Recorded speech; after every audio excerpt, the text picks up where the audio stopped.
हाथ उठा करके ताली बजाइए, स्वागत करिए। आदरणीय हमारे चिन्मय भैया डॉक्टर चिन्मय पंडिया जी मंच पर पहुंच गए हैं।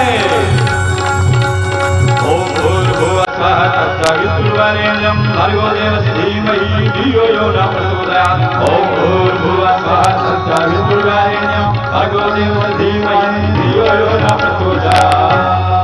बोलिए भारत माता की जय।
आइए मैं डॉक्टर खरे साहब से निवेदन करता हूं कि स्वागत भाषण प्रस्तुत करें। गुरु सप्ताह आज हमारे लिए बड़ा ही सौभाग्य का दिन है कि यहाँ पर ये 108 कुंडी यज्ञ के दौरान युवा सम्मेलन का आयोजन किया गया।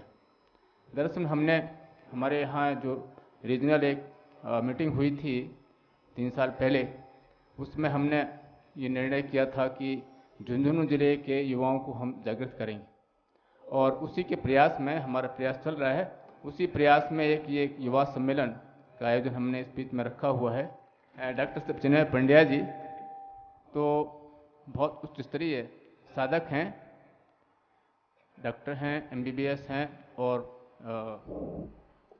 उन्होंने रॉयल कॉलेज ऑफ साइकेट्री की सदस्यता प्राप्त की हुई है और लंदन में ब्रिटिश नेशनल हेल्थ सर्विस में पहुंचे और पश्चिम लंदन मानसिक स्वास्थ्य ट्रस्ट में ओल्ड पीपल सर्विसेज में एसोसिएट विशेषज्ञ के पद पर रहे।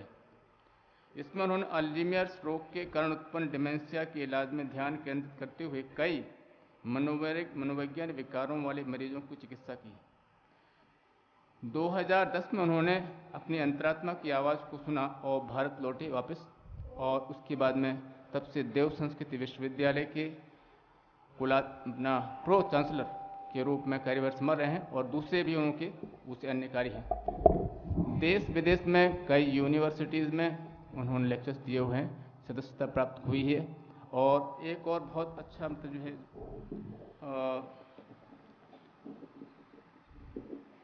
यूनेस्को की अंतर्राष्ट्रीय सरकारी बैठक में भारत का प्रतिनिधित्व किया है और भारतीय विकास फाउंडेशन के ट्रस्टी बोर्ड के रूप में भी कार्य करते हैं।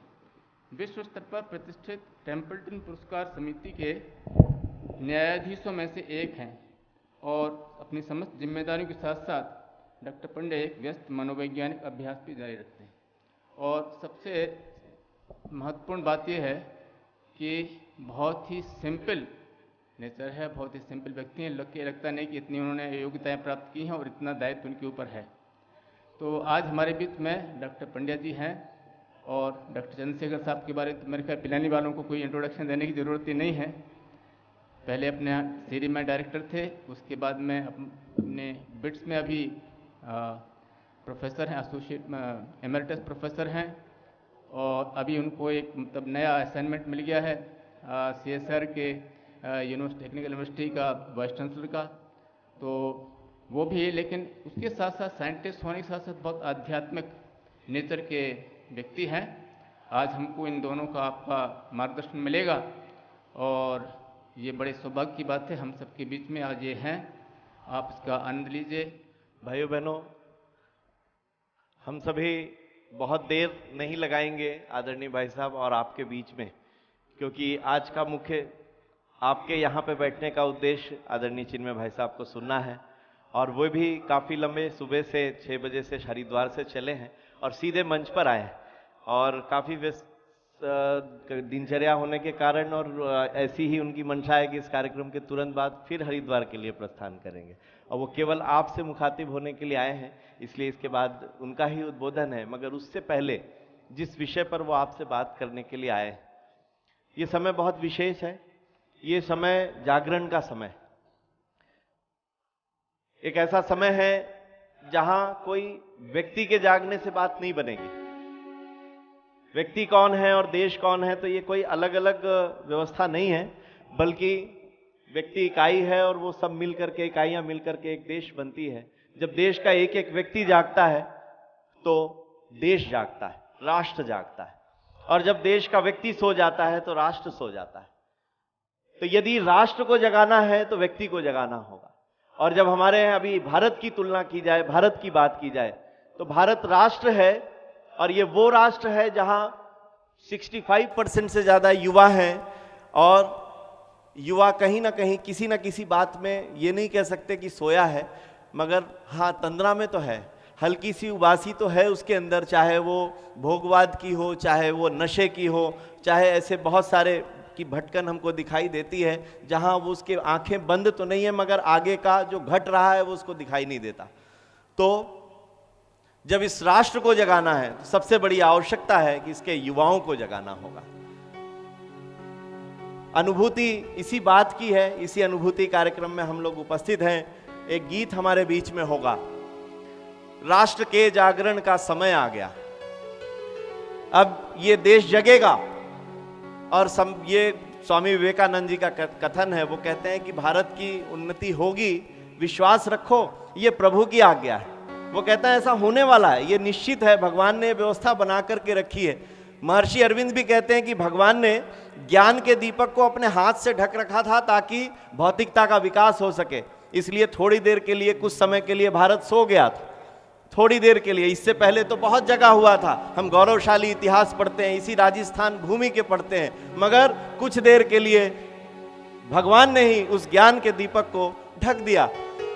मगर अब वो समय आ गया है कि फिर से भारत जवान हो रहा है। वो कहते हैं भारत को फिर से जवान बनना पड़ेगा, इसको जगना पड़ेगा। तो उस राष्ट्र को जगाने के लिए इस युवाओं को जगना पड़ेगा। अब युवाओं सृजन का समय आ गया। जाग करके क्या होगा, जो समस्याएं दिख रही हैं उसको दूर करना है। तो आइए इसी भाव का गीत हमारे आदरणीय ओमकार जी भाई साहब प्रस्तुत करने जा रहे हैं। राष्ट्र के जागरण का समय आ गया, अब युवाओं सृजन का समय आ गया। एक बार जय घोष करेंगे जरा जोर से। अपने दाहिने हाथ की मुट्ठी बांधिए और उठाइए।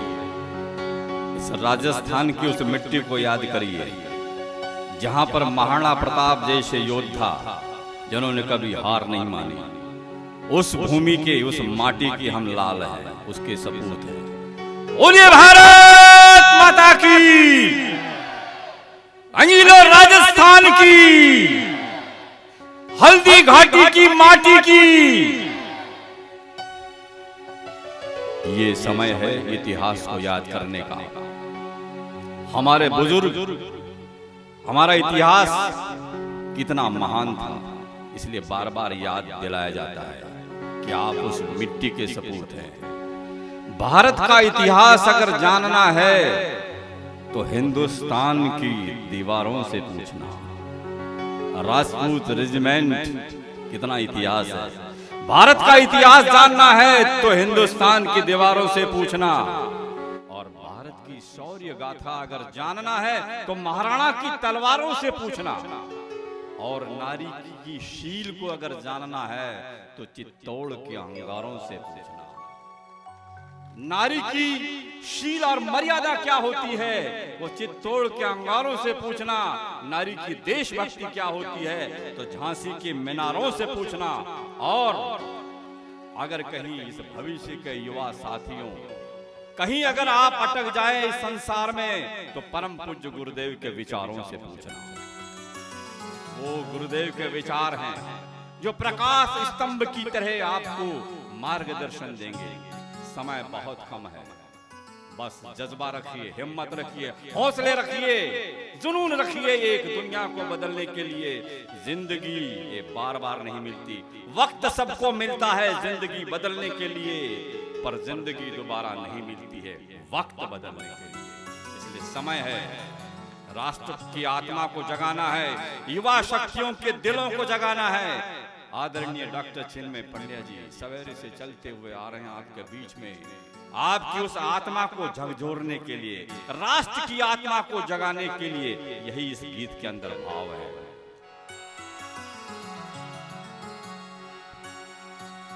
आज हिमालय की चोटी से ऋषियों ने ललकारा है, आज हमारे भारत माँ ने भर कर आँख पुकारा है। राष्ट्र के जागरण का समय आ गया, राष्ट्र के जागरण का समय आ गया, राष्ट्र के जागरण का समय आ गया, राष्ट्र के जागरण का समय आ गया। अब युवाओं सृजन का समय आ गया, अब युवाओं सृजन का समय आ गया, अब युवाओं सृजन का समय आ गया, राष्ट्र के जागरण का समय आ गया, राष्ट्र के जागरण का समय आ गया।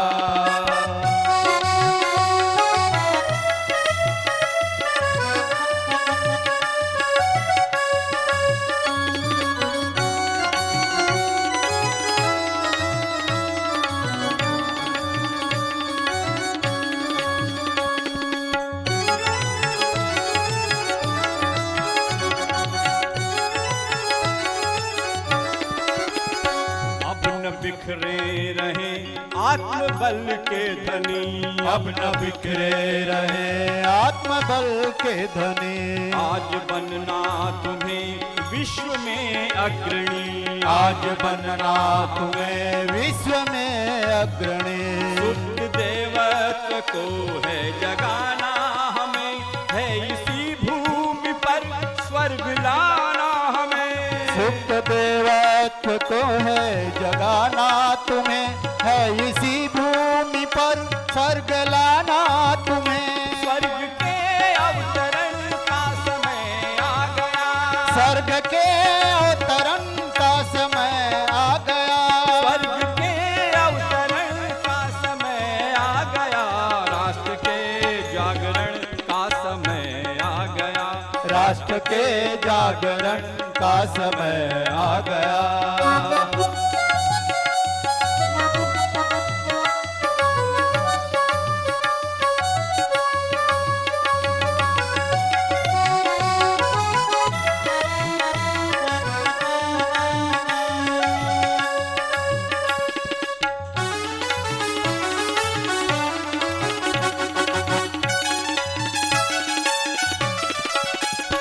डगमगाए न हम डगमगाने न दे, डगमगाए न हम डगमगाने न दे, पाँव पीछे किसी को हटाने न दे, पाँव पीछे किसी को हटाने न दे। जो पिछड़ने लगे हम उसे थाम ले, कंटकों में बहुत धैर्य से काम ले, जो बिछड़ने लगे हम उन्हें थाम ले, कंटकों में बहुत धैर्य से काम ले। चाल के संतुलन का समय आ गया, चाल के संतुलन का समय आ गया, राष्ट्र के जागरण का समय आ गया, राष्ट्र के जागरण का समय आ गया।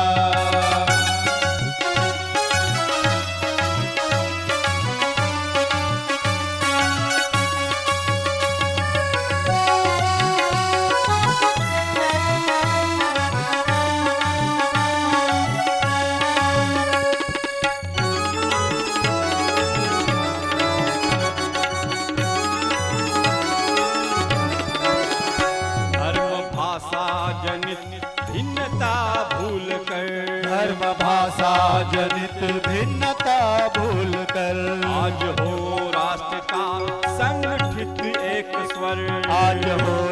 राष्ट्र का संगठित एक स्वर। एक हो जाए सब भावना से भरे, स्नेह संवेदना प्रेरणा से भरे।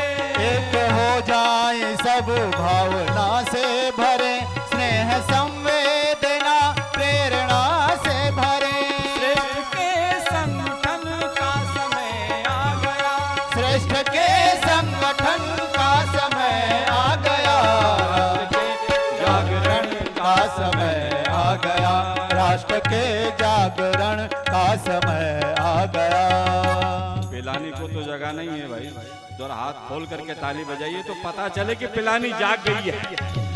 और पूरे हमारे राजस्थान के शूरमा बैठे हैं, ये भी जाग गए हैं और जगाने के लिए निकल पड़े हैं। दोनों हाथ खोल के ताली बजाइए। राष्ट्र के जागरण का समय आ गया, राष्ट्र के जागरण का समय आ गया। अब युवाओं सृजन का समय आ गया, अब युवाओं सृजन का समय आ गया, राष्ट्र के जागरण का समय आ गया, राष्ट्र के जागरण का समय आ गया, राष्ट्र के जागरण का समय आ गया, राष्ट्र के जागरण का समय आ गया, राष्ट्र के जागरण का समय आ गया, राष्ट्र के जागरण का समय आ गया, राष्ट्र के जागरण का समय आ गया। भारत माता की, युगाधिपति महाकाल की। युवाओं, सच में अब राष्ट्र के जागरण का समय, और इस जागरण के समय में हम युवाओं की क्या भूमिका है। हमारे बीच में पिलानी के लगभग हर शैक्षणिक संस्थाओं के हमारे युवा साथी हमारे बीच में बैठे हैं, साथ में हमारे गायत्री परिवार के भी वरिष्ठ और युवा साथी हमारे बीच में। आप सबके लिए अगला कुछ मिनट, कुछ घंटे, जो हमारा 1 घंटे का कार्यक्रम आदरणीय भाई साहब हम सबके बीच में होंगे, जिस समय वो अपनी बात रख रहे होंगे, बहुत महत्वपूर्ण होगा। मैं इससे पहले कि आदरणीय भाई साहब का परिचय दूं, एक बार आप सबसे प्रार्थना करता हूं कि अपने मोबाइल फ़ोन को साइलेंट कर लें। यहाँ वहाँ घूम फिरने की या चल फिर की बातचीत की जो गतिविधियां हैं उनको हम लोग अब समाप्त कर दें, और केवल अब हमारी दृष्टि और हमारे कान मंच पर आदरणीय भाई साहब की ओर होंगे। उनकी बातों को हम सुनेंगे। डॉक्टर चिन्मय पंड्या जी, जो कि वर्तमान में देव संस्कृति विश्वविद्यालय के प्रति कुलपति हैं। आपने MBBS की पढ़ाई की और उसके बाद आगे की पढ़ाई के लिए आप UK में गए। लंदन से आपने अपनी आगे की, फिर उसमें अपनी शिक्षा ग्रहण की, और उसके उपरांत रॉयल कॉलेज ऑफ साइकेट्रिस्ट में आपने अपनी सदस्यता ग्रहण की, और वहाँ से फिर आपने चिकित्सा के क्षेत्र में काम किया। एक बड़ी समस्या बुजुर्गों के जीवन में दिखाई देती है, एक ऐसी बीमारी मानसिक जो अल्जाइमर की है, और उससे जुड़ी और भी बीमारियां जिसके लिए आपने काम किया। और उसके बाद 2010 तक वहां अपनी सेवाएं देने के बाद मन में ये बात, जैसा कि आदरणीय डॉक्टर खरे साहब कह रहे थे, कि अंतरात्मा की आवाज़ उन्होंने सुनी कि देश को आवश्यकता है, भारत को आवश्यकता है, तो उन्होंने अपनी वो नौकरी छोड़ी और भारत आ गए। शांति कुंज हरिद्वार में अपने आप को समर्पित कर दिया, देव संस्कृति विश्वविद्यालय में अपनी सेवाएं प्रारंभ की और प्रतिकुलपति के पद को सुशोभित किया। वर्तमान में केवल प्रतिकुलपति के रूप में नहीं, बल्कि वहां पढ़ रहे विद्यार्थियों के बड़े भाई, उनके मार्गदर्शक के रूप में आप वहां पर हैं और उन बच्चों को गढ़ने का काम कर रहे हैं। एक नए भारत को गढ़ने का सपना युवाओं के माध्यम से कैसे पूरा हो सकता है, उस सोच में आप लगे हुए हैं। केवल भारत ही नहीं, पूरे विश्व स्तर की प्रतिभा आप हैं। विभिन्न भारतीय जो शासन से संबंधित जो हमारी समितियां हैं, जैसे ICCR जो विदेश मंत्रालय का एक ऐसी एक संगठन है जो पूरे विश्व में भारतीय संस्कृति का प्रचार करता है, आप उसकी गवर्निंग बॉडी के सलाहकार सदस्य हैं। आयुष मंत्रालय के अंतर्गत उसके सलाहकार परिषद में आप हैं। इसके अलावा आप शिक्षकों के जो ट्रेनिंग का एक पूरा एक परिषद है, जो उनके लिए पूरा एक करिकुलम बनाता है, जो पाठ्यक्रम की तैयारी कराता है, उसके आप सलाहकार परिषद में हैं। इसके अलावा और भी यदि हम देखें तो इंडियन डेवलपमेंट फाउंडेशन है, उसके आप ट्रस्टी हैं, जो कि पूरे विश्व के ओवरसीज इंडियंस का वो बना हुआ है, उसके आप ट्रस्टी हैं। विश्व भर में जो लोग रहते हैं वो भारत के विकास के लिए क्या करें, उस संगठन के आप ट्रस्टी के रूप में कार्यरत हैं। देश विदेश में आप जाते हैं और भारतीय संस्कृति, भारतीय दर्शन की बात को उनके तरीके से बताना, जो आज उनकी आवश्यकता है, समाधान के रूप में वे अपनी बात हम सबको बताते हैं। हम सबका सौभाग्य है कि आज डॉक्टर चिन्मय पंड्या जी हमारे बीच में हैं। आप सबकी जोरदार तालियों के साथ मैं उनको आमंत्रित करता हूं कि वे पधारें और हम सबका मार्गदर्शन करें। आदरणीय भाई साहब। मित्रों, परम पूज्य गुरुदेव परम वंदनीय माता जी की दिव्य और सूक्ष्म उपस्थिति को साक्षी मानते हुए इस भाव के साथ कि उनका अनुग्रह, आशीर्वाद, कृपा हम सबके जीवन के प्रत्येक आयाम पर, प्रत्येक पहलू पर अनवरत बनी रहे, इस भावना के साथ एक बार गायत्री मंत्र के साथ अपनी बात को आरंभ करूंगा। आज विश्व में कमी बुद्धि की नहीं है, आदमी के पास पर्याप्त है। आदमी को यदि किसी कार्य को करने की आवश्यकता है और उसमें बुद्धि की आवश्यकता है, तो आज इंसान पहले वाली पीढ़ियों की तुलना में ज़्यादा बुद्धि और ज़्यादा अक्ल की संभावनाएं लेकर के बैठा है। प्रश्न बुद्धि का नहीं, प्रश्न सद्बुद्धि का है। प्रश्न इस बात का है कि जो बुद्धि हम लोग अर्जित करते हैं, जो ज्ञान हम लोग अर्जित करते हैं, जो जानकारियां हम लोग संग्रहित करते हैं, उसका उपयोग हम समाज के कल्याण के लिए कितना कर पा रहे हैं। जो हमने पाया उसको हमने लगाया कहाँ और किस उद्देश्य के साथ लगाया। ये जो एक छोटी सी परिभाषा है वो इंसान की और इंसानियत की परिभाषा है कि जो मिला उसको हमने समाज को बेहतर बनाने के लिए कितना लगाया। और ये प्रेरणा गायत्री का मंत्र हमें देता है कि जो हमें परमात्मा ने दिया, इस संसार में हम लोग कुछ लेकर के नहीं आए थे और जब जाएंगे तब भी कुछ लेकर के नहीं जाएंगे। तो जो पाया वो यहाँ से पाया, और जो पाया उसको हम लोगों ने इस संसार को बेहतर बनने में कितना लगाया, इस बात को याद करने की सोच और सीख माँ गायत्री का मंत्र देता है। तो एक बार इस भावना के साथ माँ गायत्री का मंत्र करें कि हमारे जीवन में जो भी हम लोग पा सके हैं उसको हम लोग श्रेष्ठता की ओर, उत्कृष्टता की ओर लगा सकें। इस सोच और इस भावना के साथ एक बार गायत्री का महामंत्र साथ साथ। ओम भूर्भुवः स्वः तत्सवितुर्वरेण्यं भर्गो देवस्य धीमहि धियो यो नः प्रचोदयात्।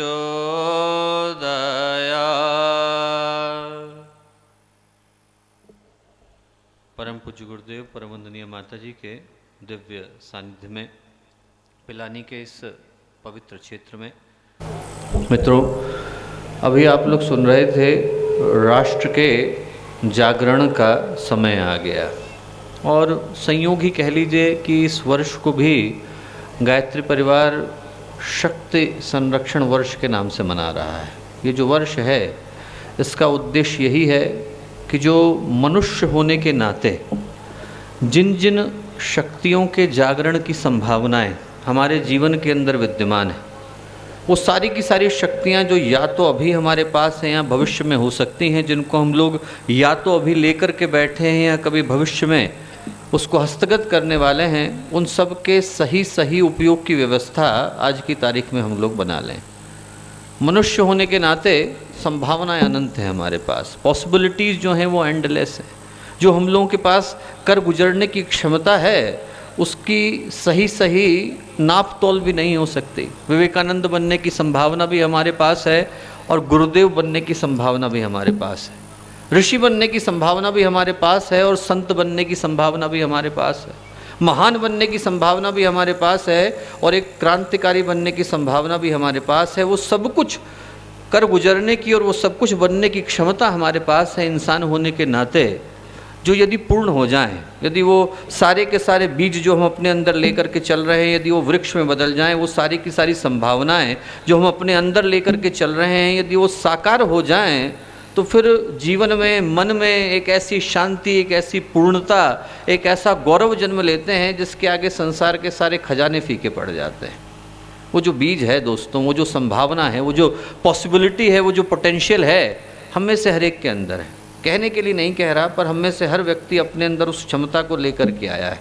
और यदि वो बीज वृक्ष में नहीं बदलता, यदि वो संभावना सत्य में नहीं बदलती, वो जो पॉसिबिलिटी थी वो रियलिटी में नहीं बदलती, तो जीवन जरूर बोझ में बदल जाता है, जीवन जरूर ट्रेजेडी में बदल जाता है। कुछ करने के लिए हम लोग आए थे, अपने अंदर एक स्वप्न को, अपने अंदर एक संभावना को, अपने अंदर एक योजना को, अपने अंदर एक पॉसिबिलिटी को लेकर के आए थे। मनुष्य के रूप में जीवन मिला था और एक अच्छा इंसान बनने की संभावना भी मिली थी। यदि वो करे बगैर हम यहाँ से चले जाते हैं, उस बीज को वृक्ष में बदले बगैर चले जाते हैं, उस संभावना को सत्य में बदले बगैर चले जाते हैं, तो बड़ा खाली खाली सा लगता है। जैसे कोई मैदान पर उतरे और हेलमेट भी लगा रखा हो, बैट भी हो हाथ में, और अच्छे से तैयारी करके आए और पहली बॉल पर आउट होकर के चला जाए, तो आउट होने के बाद फिर आपको अगली पारी की प्रतीक्षा करनी पड़ती है। फिर लगता है कि अब कुछ कर सकते थे पर किया नहीं, खाली खाली सा लगता है। लगता है कि अब अगली बार जब बैटिंग करने को मिलेगी तो अच्छे से रन बनाएंगे। वैसे ही जो ज़िंदगी मिली है दोस्तों, एक इनिंग की तरह से है, पारी है। 0 पर आउट होकर के चले गए तो मन में बड़ा खाली खाली सा लगता है, मन में बड़ा पश्चाताप होता है कि मनुष्य का जीवन मिला था और अवसर को हम लोग सौभाग्य में नहीं बदल सके, अपॉर्चुनिटी को ब्लेसिंग में नहीं बदल सके। एक अजीब सा खालीपन लगता है, एक ऐसा खालीपन जो दुनिया का कोई पद और दुनिया की कोई प्रतिष्ठा और दुनिया का कोई पैसा आपको दिला नहीं सकते। जब आदमी अपने उद्देश्य को पूरा करता है और उसको लगता है कि मैं अपने जीवन को एक उद्देश्य के साथ जी रहा हूँ, तो जो मन में शांति और मन में जो गौरव मिलते हैं उसे दुनिया की कोई और चीज़ नहीं दे सकते। अवसर को सौभाग्य में बदलना शक्तियों के जागरण का काम है। अवसर सौभाग्य में बदले, संभावना सत्य में बदले, ये तभी संभव है जब हमारे अंदर जो निहित शक्तियाँ हैं वो जागृत हो पाए, जो हमारे अंदर का बीज है वो अंकुरित हो पाए। शक्ति की दृष्टि से यदि हम लोग देखें तो जो मनुष्य है, जो प्राणी हम लोग हैं, उससे ज़्यादा शक्तिशाली और उससे ज़्यादा सामर्थ्यवान दूसरा प्राणी आपको इस सृष्टि में मिलेगा नहीं। शरीर की दृष्टि से हो सकता है कि हम थोड़े कमज़ोर हों, हाथी है, घोड़ा है, बैल है, शेर है, हमसे थोड़ा ज़्यादा ताकतवर हैं, उनकी तुलना में शरीर की दृष्टि से हम लोग कमज़ोर होंगे। आप एक गैंडे को उतार दो और हमको उतार दो तो निश्चित रूप से गैंडा ही जीतेगा, हम तो नहीं जीतेंगे। हड्डियाँ टूट जाएंगी, हो सकता है शरीर भी छूट जाए। तो गैंडा शरीर की दृष्टि से मजबूत, बैल हमसे ज़्यादा मजबूत। शरीर की दृष्टि से तो नहीं, पर बुद्धि की दृष्टि से, साधनों की दृष्टि से, आत्मिक बल की दृष्टि से जो संभावनाएं इंसान के पास हैं वो दुनिया के किसी और प्राणी के पास नहीं। और इसीलिए आप ध्यान से देखो कि जिन जिन जगहों पर इंसान शरीर की दृष्टि से दूसरे प्राणियों की तुलना में कमतर सिद्ध हुआ है, वहाँ हमने ऑल्टरनेटिव साधन विकसित कर लिए हैं। वहाँ पर उन दिक्कतों से दूर जाने के लिए, पार पाने के लिए हम लोगों ने अपने साधन विकसित कर लिए। कैसे? चीते से तेज हम नहीं दौड़ सकते तो हमारी बनाई गाड़ी तो दौड़ सकती है ना। हम लोग जो है हाथी से ज़्यादा वजन नहीं उठा सकते, पर हमारी बनाई क्रेन तो उठा सकती है। पानी में देर तक तैर पाना हमारे लिए संभव नहीं है तो हमने पुल बना लिए। हवा में उड़ पाना संभव नहीं है तो हमने हवाई जहाज बना लिए। अंतरिक्ष में जा पाना संभव नहीं है तो हमने रॉकेट बना लिए। कहने का अर्थ मात्र इतना है कि जिन जिन जगहों पर शक्ति की दृष्टि से हम लोग कमज़ोर या कमतर सिद्ध हुए, वहाँ पर शक्ति की दूसरी संभावनाएं और दूसरे स्रोत हम लोगों ने विकसित कर लिए। और सिर्फ शरीर की और बुद्धि की दृष्टि से नहीं दोस्तों, आत्मिक दृष्टि से भी। आत्मिक दृष्टि से योगी बनने की और आध्यात्मिक दृष्टि से तपस्वी बनने की संभावना भी इसी मनुष्य जीवन के अंदर विद्यमान है और कहीं है नहीं। अकेले आप महर्षि पातंजलि का जीवन उठा करके देखो। प्राचीन योग के पुत्र, कौथुम ऋषि के शिष्य, अंगिरा के वंशज, अकेले महर्षि पातंजलि ने शरीर की शुद्धि के लिए ग्रंथ लिखा तो आयुर्वेद का सबसे प्रतिष्ठित ग्रंथ लिखा। वाणी की शुद्धि के लिए ग्रंथ लिखा तो संस्कृत के व्याकरण का सबसे अच्छा ग्रंथ लिखा।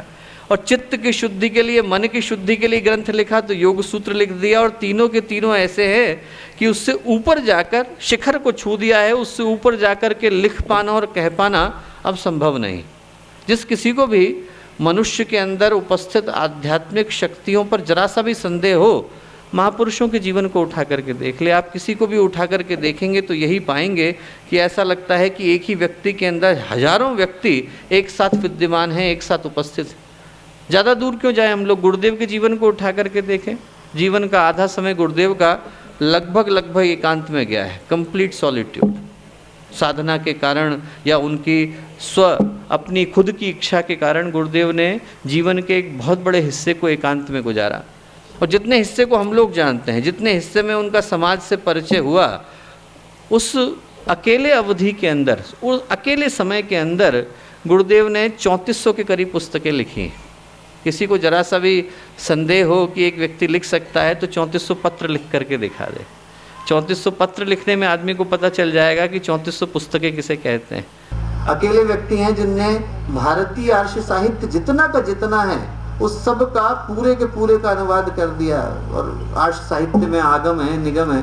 आगम में विज्ञान भैरव तंत्र, श्री नेत्र तंत्र, स्वच्छंद तंत्र, निगम के अंदर वेद हैं, श्रुतियां हैं। सारे वेदों पर संहिताएं, आरण्य गुरुदेव के लिखे हुए हैं, ब्राह्मण ग्रंथ गुरुदेव के लिखे हुए हैं। सारे के सारे उपनिषदों पे गुरुदेव की टीकाएं, पुराणों पर हैं, उपपुराणों पर हैं, उपवेद पर है, वेदांगों पर है, षड दर्शनों पर है, 20 की 20 स्मृतियों पर है। ऐसा कोई क्षेत्र छूटा नहीं है जहां पर यदि आप तलाशना चाहो और आपको गुरुदेव का लिखा हुआ साहित्य न मिले। लिखने की दृष्टि से इतना लिखा और बोलने की दृष्टि से इतना बोला कि जिसकी कोई तुलना कर पाना संभव नहीं है। और ऐसा कोई भारत का स्थान नहीं है जहां पर न बोला। परसों में एक लेक्चर गुरुदेव का पढ़ रहा था जो गुरुदेव ने दिया है मिजोरम में जाकर। मेघालय के अंदर गुरुदेव घूम रहे हैं और वहां पर उनका दिया हुआ लेक्चर है। हम लोगों के लिए कल्पना कर पाना मुश्किल है जो कार्य गुरुदेव करके गए। 2500 के करीब केंद्र गुरुदेव की स्थापना है। और यदि एक ही काम हम लोगों को मिले कि दिन में एक बार उस केंद्र पर जाना हो जहां पर गुरुदेव गए, तो हम लोग 9 वर्ष के बाद उसी जगह पर लौट करके आ रहे होंगे। तो एक व्यक्ति जो एक साथ हजारों का जीवन जी करके गए। अब प्रश्न मैं आपसे कहता हूं दोस्तों, युवा होने के नाते और चाहे जिस भी दृष्टि से हम यहाँ पर युवा बैठे हो, मनुष्य के रूप में तो बैठे हैं। अब एक प्रश्न मैं कहता हूं कि हम लोग अपने आप से पूछ करके देखें। और प्रश्न ये पूछ करके देखें कि जब हम मनुष्य के रूप में इतनी सारी महान संभावनाओं को देखते हैं, वैज्ञानिक होने की संभावना को देखते हैं, ऋषि होने की संभावना को देखते हैं, संत होने की संभावना को देखते हैं और महान होने की संभावना को देखते हैं, गुरुदेव जैसे व्यक्तित्वों को देखते हैं। और ये लोग किसी दूसरे ग्रह से नहीं आए, यही हम लोगों के मध्य से निकल करके आए। ऐसा नहीं कि किसी एलियन सिविलाइजेशन से निकल करके आए थे, दे वर पार्ट ऑफ अस, हम लोगों के मध्य से निकल करके आए थे। और जब हम ऐसे महान, ऐसे उत्कृष्ट व्यक्तित्वों को देखते हैं और उसके बाद फिर सामान्य व्यक्ति के जीवन को देखते हैं, जिंदगी की छोटी छोटी कठिनाइयों के आगे व्यक्ति हार मान करके बैठ जाता है। एक एग्जाम फेल हो गया और आदमी को लगता है कि अब जिंदगी में कोई रास्ता बचा ही नहीं। दोस्तों ने बात करनी बंद कर दी और हमें लगता है कि हमारी जिंदगी के सारे संबंध टूट गए। आदमी की जिंदगी में छोटी सी घटनाएं घटती, छोटी सी कठिनाई आती है और उसको लगता है कि मेरी जिंदगी के सारे स्रोत खत्म हो गए। जब हम उनको देखते हैं और इनको देखते हैं तो प्रश्न उठता है कि या तो इनके पास शक्ति है नहीं, और या फिर भगवान ने पक्षपात कर दिया कि एक को दिया और दूसरे को नहीं दिया।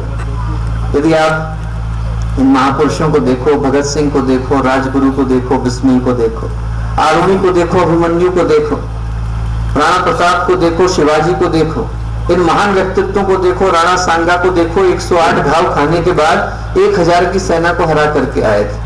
हरि सिंह नलवा को देखो, पीठ में 30 तीर उनके लगे थे और उनके घायल शरीर को ले जाकर के किले की दीवार पर खड़ा कर दिया हरि सिंह नलवा की। और सिर्फ इतना देख करके कि हरि सिंह नलवा खड़े हैं, 1500 अफगानों की सेना वापस भाग गई। इतना आतंक हरि सिंह नलवा का था, इतनी उनकी उपस्थिति का दम था दोस्तों, कि आप विश्वास नहीं कर सकते कि हरि सिंह नलवा के डर के कारण अफगानों ने सलवार कुर्ता पहनना शुरू कर दिया था, कि उनको पता था कि महिलाओं पर हरि सिंह नलवा हाथ नहीं उठाते हैं। तो सारे के सारे अफगान, जितने अफगान थे वो सलवार कुर्ता पहना करते थे, इस डर के मारे कि गलती से यदि हरि सिंह नलवा ने देख लिया तो मार देगा। आप कल्पना करके देखो कि एक व्यक्ति की उपस्थिति ऐसी थी। और जब हम उन जैसे व्यक्तित्वों को देखते हैं, शिवाजी को देखते हैं, राणा प्रताप को देखते हैं, राणा सांगा को देखते हैं, आरुणि को देखते हैं, अभिमन्यु को देखते हैं, और उसके बाद सामान्य व्यक्ति को देखते हैं, तो लगता है कि कहीं भगवान ने पक्षपात तो नहीं किया। और यदि हमें इस प्रश्न का उत्तर जानना हो कि कहीं भगवान पक्षपात तो नहीं कर रहे, कहीं प्रकृति पक्षपात तो नहीं कर रही, कहीं कोई डिस्क्रिमिनेशन, कहीं कोई इक्वल अपॉर्चुनिटी की पॉलिसी में गलती तो नहीं हो गई, तो जानने के लिए हम लोगों को एक बार उनकी परिस्थितियों को और अपनी परिस्थितियों को देखना होगा। यदि भगवान को पक्षपात करना होता या भगवान ने पक्षपात किया तो उनको परिस्थितियां आसान देता और हमको कठिन देता, उनको ऐसी परिस्थितियां देता जिसको आप लोग कह सकते हैं कि आसान है। यदि आप किसी महापुरुष की परिस्थिति को देखो दोस्तों, तो एक बात आपको गारंटी के साथ मिलेगी कि आपको कोई महापुरुष ऐसा नहीं मिलेगा जिसकी जिंदगी की परिस्थितियां आसान रही। वो महापुरुष बने ही इसलिए क्योंकि परिस्थितियां तो उनकी कठिन थी पर मन मजबूत था। आदमी हार जाता है ये दिक्कत नहीं है, आदमी हार मान करके बैठ जाता है दिक्कत। हार गए कोई दिक्कत नहीं, एक बार जिंदगी में हारता है कोई दिक्कत की बात नहीं है, पर जब व्यक्ति हार मान करके बैठ जाता है कि अब जिंदगी में दोबारा खड़ा नहीं हो सकता, तो आप समझ लो कि अब जिंदगी का अंत हो गया। हार जाना दिक्कत नहीं है दोस्तों, पर हार मान लेना बहुत बड़ी दिक्कत है। और यदि आप महापुरुषों के जीवन को देखो और आप उनके जीवन के इतिहास को उठा करके देखो तो आप पाओगे कि उनके जीवन में हम यदि अपने आप से कंपेयर करें तो हमसे ज़्यादा तकलीफें थी, हमसे ज़्यादा परेशानियाँ। ध्रुव के जीवन में कम तकलीफें थी क्या? उनके पिता इस भारत भूमि जिसको हम लोग वसुंधरा बोलते हैं, इसके पहले राजा थे, चक्रवर्ती राजा उत्तानपाद, पहले राजा। और पिता ने पुत्र को गोद में उठाने से मना कर दिया, भिखारी की तरह का जीवन था, बाहर रहा करते थे। और अपने ही पिता ने गोद में उठाने से मना कर दिया। आप कल्पना करके देखो कैसा लगा होगा। रोते हुए माँ के पास गए, माँ ने कहा कि बेटा तुझे बैठना है तो जो सबका पिता है तो उसकी गोद में बैठ, परम पिता की गोद में बैठ। उन्होंने कहा कैसे बैठूं? उन्होंने कहा कि तू एक काम कर कि तू तपस्या कर। बोले तपस्या करने के लिए क्या चाहिए? बोले संकल्प चाहिए, मन में विश्वास चाहिए, दृढ़ विश्वास। ध्रुव ने कहा ठीक है मेरे पास। एक पैर पर खड़े हो गए। पहले महीने में जंगली फलों को खा करके जिंदा रहे, सिर्फ जंगली फल खाए। दूसरे महीने में ध्रुव ने हर 12वें दिन में सूखे पत्ते और तिनके खा करके जीवन गुजारा। तीसरे महीने में हर 15वें दिन में एक घूंट पानी पी करके जीवन गुजारा। अगले महीने में हर 15वें दिन में एक बार सांस लेकर के जीवन गुजारा और उसके अगले महीने में सांस लेना भी बंद कर दिया। जब ध्रुव ने 5-6 साल का बालक उसने सांस लेना बंद कर दिया तो फिर हवा ने चलने से मना कर दिया, सूर्य ने उगने से मना कर दिया, बादलों ने निकलने से मना कर दिया, धरती ने हिलने से मना कर दिया। धरती ने कहा कि 6 साल के बच्चे के अंगूठे के अंदर इतना दम है कि मैं दबी जा रही हूँ, भगवान जाकर के उसको आप दर्शन दीजिए। उनके जीवन में कठिनाई नहीं थी दोस्तों। ध्रुव के जीवन में कठिनाई नहीं थी क्या? प्रहलाद के जीवन में कम कठिनाई थी क्या? जिनके पिता उनके शत्रु हो गए, जिनके गुरु उनके शत्रु हो गए, जिनके भाई उनके शत्रु हो गए, जिनकी मौसी उनकी शत्रु हो गई और उनको पहाड़ से धक्का दे दिया गया, जहर पिलवा दिया गया, हाथी चढ़वा दिए गए, जीवन में कम कठिनाई थी क्या? हम में से कोई एक ऐसा बैठा है जहां पर उसको जहर पीने के लिए मजबूर होना पड़ा? हम में से कोई एक यहाँ पर ऐसा बैठा है जिसके ऊपर हाथी चलवाया गया? मैं कहता हूँ उनके जीवन में कठिनाई कम थी क्या? ध्रुव के जीवन में थी, प्रहलाद के जीवन में थी, हरिश्चंद्र के जीवन में कम कठिनाई थी क्या? हम लोग सत्यवादी के नाम से उनको पुकारते हैं, पर उनके जीवन में कम कठिनाई थी क्या? आप कल्पना करके देखो, हम लोग घटना कई बार दोहराते हैं तो उसके अंदर की भावनाओं को भूल जाते हैं, पर कल्पना करके देखो कि आप पूरे भारत के राजा हो, पूरे भारत के राजा थे हरिश्चंद्र। सपना देखा, मन में सपना देखा रात को सोते समय कि मैंने अपना राज्य विश्वामित्र को दान में दे दिया है, अपने गुरु को दान में दे दिया है। और अगले दिन गुरुदेव मांगने के लिए भी आ गए, अगले दिन विश्वामित्र मांगने के लिए आ गए। बोले कि कल तुमने सपना देखा था ना, मुझको राज्य दे दो। मना कर सकते थे? हम लोग तो मुंह पर बोल करके मुकर जाते हैं, लोग तो कोर्ट का कागज लिख करके मुकर जाते हैं, लोग तो कैमरे के ऊपर बोल करके मुकर जाते हैं। सपना देखा और हरिश्चंद्र ने कहा कोई दिक्कत नहीं है प्रभु, आप आ गए हैं, आपको दे रहा हूं। दे दिया, राज्य दे दिया। चले गए और शमशान घाट पर नौकरी करने लग गए। पत्नी बिक गई, बच्चा बिक गया। और बच्चे का शव उनके सामने जब आया कि अब इसका अंतिम संस्कार करना है तो हरिश्चंद्र ने उनसे कर मांगा कि व्यवस्था मेरी बनाई हुई थी, मैं इसको गलत नहीं कर सकता।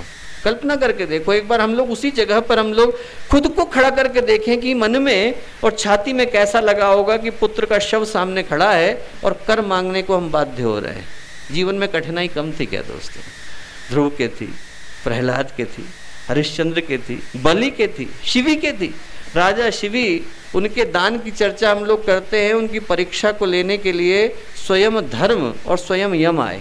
ये देखने के लिए आए कि ये सच में दानवीर हैं कि बातें करते हैं। चेक करने के लिए आए तो धर्म जो थे उनने कबूतर का भेष धरा और सामने आकर के बैठ गए और चरणों में गिर गए शिवी के और बोले कि प्रभु मैं आपका शरणागत हूँ, मेरी रक्षा करिए। शिवी ने कहा कि जो मेरा शरणागत है उसकी मैं रक्षा करता हूँ, धर्म यही कहता है। पीछे पीछे यम जो है बाज का रूप बना करके आ गए, बोले कि साहब ये मेरा भोजन है, इसको दीजिए आप मुझे। तो शिवी ने कहा कि ये मैं इसको वचन दे चुका हूँ, अभय दान का वचन दे चुका हूँ इस कबूतर को, इसको छोड़ करके आप कुछ भी खा लो। तो यम बोले कि भूखे का जो भोजन है वो छीनना भी तो अधर्म है भगवान, आप इन दोनों में से कौन सा अधर्म करेंगे, एक का चयन कर लीजिए, दोनों अधर्म है। भूखे का भोजन आप छीन रहे हैं वो भी अधर्म है, और जो आप शरणागत को आपने वचन दिया उसको तोड़ना भी अधर्म है, तो दोनों में से एक आप पालन कर लीजिए, दोनों अधर्म हो रहे हैं। शिवी ने कहा अधर्म तो मेरे द्वारा हो नहीं सकता, क्या करूं मैं। तो शिवी ने कहा अच्छा एक बात बताओ, इस कबूतर के वजन के बराबर का मांस आपको मिल जाएगा तो आप खा लोगे। उन्होंने कहा हाँ। शिवी ने तराजू मंगाया, एक तरफ कबूतर को चढ़ाया, चाकू लिया और अपने हाथ में से काटा और मांस रख दिया कि कबूतर के बराबर है, नहीं। दूसरे हाथ का काटा रख दिया, कबूतर के बराबर है, नहीं। जांग काटी रख दी, कबूतर के बराबर है, नहीं। ये वाली काटी वो रख दी, नहीं। अंत में जब छाती चीर करके हृदय रखने को हुए तो भगवान प्रकट हो गए। भगवान बोले इतना अनर्थ मत करिए, देखने के लिए आए थे कि आपके अंदर दिल है कि नहीं। उनके जीवन में कठिनाई नहीं थी क्या दोस्तों। मैं कहता हूं कि जब हम कठिनाइयों की बात करते हैं हम उनको भूल जाते हैं। ध्रुव के जीवन में नहीं थी, प्रहलाद के जीवन में नहीं थी, हरिश्चंद्र के जीवन में नहीं थी, विवेकानंद के जीवन में नहीं थी। विवेकानंद को हम इसलिए याद करते हैं कि शिकागो की धर्म महासभा में लेक्चर देकर के आए, पर ये भूल जाते हैं कि उससे 3 महीना पहले उनके पास खाने के लिए नहीं था। यहीं राजस्थान की धरती पर भूखे पड़े हुए थे, खेतड़ी के राजा ने नहीं देखा होता, 13 दिन तक भोजन नहीं था उनके पास, 13 दिन तक मिर्च खा खा कर और पानी पी पी करके गुजारा किया। वही विवेकानंद, कष्ट नहीं था। गुरुदेव के जीवन में कष्ट नहीं था, मथुरा से निकला करते थे और अपने घर से सिर्फ अखंड ज्योति संस्थान से निकल करके घिया मंडी जाते थे तो लोग पीछे पीछे दौड़ते थे कि आपने सबको गायत्री दिला दी है, महिलाओं को गायत्री का अधिकार दिला दिया, हम आपको मार देंगे। एक दिन नहीं 12 वर्ष तक ये निरंतर चला। शांति कुंज में मैं छोटा था, मुझे अभी भी याद है, लोग आ जाया करते थे, प्लेकार्ड लेकर के खड़ा होते थे कि आपने सबको गायत्री दिला दी है, बहुत बड़ा गलत काम किया है, हम ये कर देंगे, हम वो कर देंगे। और गुरुदेव का नियम था, कमरे से निकलते थे, सबसे पहले जाकर के जो लोग विरोध करते थे उनके पास खड़े होते थे, उनसे पूछते थे बेटा चाय पी कि नहीं पी। उनसे पूछते थे कि बेटा चाय पी कि नहीं पी। शांति कुंज में अंदर से जाकर के चाय भिजवाते थे कि बेटा चाय ले लो, नाश्ता कर लो, तुम लोग सुबह से खड़े हुए हो, थक गए होगे। और वही लोग जो काले झंडे लेकर के खड़ा हुआ करते थे, वही लोग जो प्लेकार्ड लेकर के खड़ा हुआ करते थे, वो गायत्री परिवार के सदस्य बन गए दोस्तों, वही बन गए। कठिनाई नहीं थी क्या उनके जीवन में। और मैं कहता हूं कि चलो हम लोग पुराणों की बात नहीं करें, हम लोग निकट का इतिहास उठा करके देखें। गुरु गोविंद सिंह के जीवन में कठिनाई नहीं थी क्या। 2 बच्चों को चिनवा दिया गया, तीसरा बच्चा मारा गया, चौथा जो है घर में भाग करके आया, 7 साल का बच्चा था और उसने कहा कि घर में क्यों आए। गुरु गोविंद सिंह जो है साधना कर रहे थे, 7 साल का बच्चा लौट करके आए, उन्होंने कहा कि घर में क्यों आए। बोले पिताजी प्यास लग रही थी। बोले वहां पर मुगलों की सेना खड़ी है ना, उनके खून से प्यास बुझाना, वापस भेज दिया। आप कल्पना करके देखो, कल्पना करके देखो, उनके जीवन में कठिनाई नहीं थी। और दूर क्यों जाए, मैं कहता हूँ 100 साल पहले का इतिहास उठा करके देखें, भगत सिंह, राजगुरु, बिस्मिल, इनके जीवन में कठिनाई नहीं थी क्या। तीनों के तीनों 24 साल के थे दोस्तों, तीनों के तीनों 24 साल के थे। हम में से बहुत सारे लोग जो यहाँ पर बैठे हैं वो 24 से ऊपर के बैठे होंगे। 24 साल की उम्र में उन तीनों को फांसी लगी। कल्पना करके देखो कि वो तो शहीद हुए पर उनके परिवार उनके साथ शहीद हुए। उनकी माँ को कैसा लगा होगा कि मेरा 24 साल का लड़का अब कभी लौट करके नहीं आने वाला है। उनके जीवन में कैसी दर्द भरी रातें गुजरी होंगी कि उनको लगा होगा कि मेरा भगत लौट करके नहीं आएगा। दोस्तों जीवन में उनके पर्याप्त कठिनाइयाँ थी, उनके जीवन में कठिनाइयाँ थी। हम किसी महापुरुष को उठा करके देखें, परिस्थितियाँ उनकी हमसे ज़्यादा कठिन रहीं। पांडवों को दाने दाने का मोहताज होना पड़ा, सुदामा को पूरी जिंदगी गरीबी में गुजारना पड़ा, मीरा को जहर का प्याला पीना पड़ा, कबीर को पानी में डुबाया गया, प्रहलाद को आग के अंदर उतरना पड़ा और सुधनवा को जलते तेल के कौड़ाहे के अंदर कूदना पड़ा। ऐसा कोई व्यक्ति नहीं है दोस्तों। यदि हम लोग परिस्थितियां तुलने के लिए जाएं, यदि हम लोग परिस्थितियों को मापने के लिए जाएं, उनको तौलने के लिए जाएं, तो हम लोग बहुत बौने सिद्ध होंगे। हमारे जीवन में ज़्यादा से ज़्यादा बड़ी कठिनाई आई होगी तो मात्र इतनी आई होगी कि रेलवे स्टेशन पे हमारा बटुआ चोरी चला गया होगा, या डॉक्यूमेंट चोरी चले गए होंगे, या हो सकता है एग्जाम में मार्क्स कम मिल गए हों, या हो सकता है कि दोस्त ने बात करना बंद कर दिया हो, या हो सकता है कि व्हाट्सएप के मैसेज डिलीट हो गए हों। इससे ज्यादा बुरी घटना नहीं घटी होगी, पर उनके बराबर तब भी नहीं है दोस्तों वो जो हरिश्चंद्र को अपने पूरे राज्य को देना पड़ा, वो जो वशिष्ठ के सामने उनके 100 पुत्रों के हत्यारे विश्वामित्र आकर के खड़े हो गए और पैर छू करके बोले कि जब तक आप मुझे ऋषि का पद नहीं देंगे तब तक मैं विश्वामित्र नहीं कहलाऊंगा। और सारी बातों को भूलकर वही 100 पुत्रों का हत्यारा सामने खड़ा है, उनने कहा कि आप ब्रह्मर्षि होने के लायक। ये कहने के लिए बहुत बड़े साहस की आवश्यकता है दोस्तों। जो महापुरुष हैं और जो बन सकते हैं, आप में से वो सभी लोग जिनके अंदर महापुरुष होने की संभावना है, पहला सूत्र जो याद करने की आवश्यकता है वो ये कि महापुरुष परिस्थितियों से नहीं मनस्थिति से बनते हैं, बाहर से नहीं बनते, अंदर से बनते हैं। यदि हमें बनने की आवश्यकता है तो अपने मन को मजबूत करने की आवश्यकता है। यहाँ से बाहर आप लोग निकलें तो एक पुस्तक मेला लगा हुआ है, आप लोग निकलें तो वहाँ से 2 पुस्तकें गुरुदेव की लिखी हुई जरूर लेकर के जाएं। मनस्थिति बदले तो परिस्थिति बदले, मन के हारे हार है, मन के जीते जीत। 2 किताबें लेकर के जाएं। यहाँ से निकलेंगे और आपको लगेगा कि जीवन में क्रांति की शुरुआत हो रही। तो दोस्तों, जो चीज़ मैं बोलना चाह रहा था, जिस बात को मैं बार बार याद दिलाना चाह रहा था, वो ये याद दिलाना चाह रहा था कि शक्ति की सारी संभावनाएं मनुष्य के भीतर हैं, मनुष्य के अंदर है। हम लोग इस कारण तकलीफ में आ जाते हैं क्योंकि हम परिस्थितियों को बदलने की कोशिश करते हैं। परिस्थितियाँ जितने महापुरुष हैं उनकी हमसे ज़्यादा कठिन रही, हमसे ज़्यादा विषम रही, हमसे ज़्यादा चुनौतीपूर्ण रही हैं। पर जो बदलाव था वो बाहर नहीं था, वो अंदर था। जो क्रांति घटी थी वो उनके व्यक्तित्व के अंदर घटी थी। जो क्रांति घटी थी वो उनके चिंतन के अंदर, उनकी सोच के अंदर, उनके उद्देश्यों के अंदर घटी थी। और उस क्रांति को अपने जीवन में उतारने के लिए हम लोगों को क्या करने की आवश्यकता है? तो मैं कहूँगा कि कुछ सूत्र हम लोग यहाँ से लेकर के जाएं, उन सूत्रों को लेकर के जाएं और भगवान करे कि ज़िंदगी के कठिन क्षणों में जब कभी भी आप हों तो उनको जीवन के ये सूत्र याद आ जाए। पहला जो सूत्र है मैं कहूँगा कि हम लोग लेकर के जाएं, वो ये लेकर के जाएं कि ज़िंदगी का कोई भी पल हो, ज़िंदगी का कोई भी क्षण हो, ज़िंदगी का कोई सा भी समय हो, ज़िंदगी का कोई सा भी सेकंड हो, ये याद रखें कि हमारे अंदर संभावना क्या है। हर मनुष्य के अंदर महान बनने की संभावना है। गलत राह पर हम चल पड़ते हैं तो भूल जाते हैं कि हमारे अंदर अच्छे होने की संभावना भी थी। छोटे छोटे जो कबीले हैं दोस्तों, उनको भी पता है बात कि यदि आप मनुष्य के अंदर की अच्छाई उससे याद दिलाओ तो उसके अंदर का महान पुरुष जाग जाता है। मेरे एक मित्र थे और उनने अफ्रीका में एंथ्रोपोलॉजी पर बहुत अच्छी स्टडी करी। तो ऐसे ही मैं उनसे पूछ रहा था, एक बार मैंने उनसे पूछा, मैंने कहा कि एक बात बताओ, आप लोग अफ्रीका के कबीलों में गए, आपको सबसे अच्छी बात क्या लगी? बोले मुझे सबसे अच्छी बात ये लगी कि अफ्रीका के कबीले में चोरी हो जाती है तो जिस तरह से वो चोर के साथ डीलिंग करते हैं वो मुझे बहुत अच्छा लगा। मैंने कहा क्या? बोले यदि वहाँ पर चोरी हो जाती है तो वो क्या करते हैं कि जिस व्यक्ति ने चोरी करी है और वो पकड़ में आ गया तो उसको ले जाते हैं और उसको गाँव में बीच में खड़ा कर देते हैं। बीच में खड़ा कर देंगे और सारा गांव उसके चारों ओर खड़ा हो जाएगा। उससे कोई गलती हो गई, उससे कोई अपराध हो गया, उसने कोई गलत काम कर दिया, उसको बीच में खड़ा कर देंगे और सारा गांव खड़ा हो जाएगा और एक एक करके उसको याद दिलाएगा कि तूने मेरे साथ क्या अच्छा किया था। वो हर व्यक्ति जो गांव का खड़ा है उसको याद दिलाता है कि देख तूने क्या अच्छा किया था, तू भटक गया है बेटा, तू गलत रास्ते पे चला गया है। उसको ये याद दिलाने की कोशिश करते हैं कि तू अच्छा व्यक्ति था और तू कहाँ चला गया। जो लोग अनपढ़ हैं दोस्तों, गांव के कबीलों में रह रहे हैं, वो भी इस बात को जानते हैं कि यदि आदमी की संभावना उसे याद दिला दी जाए तो आदमी अच्छे पथ पर चला जाता है।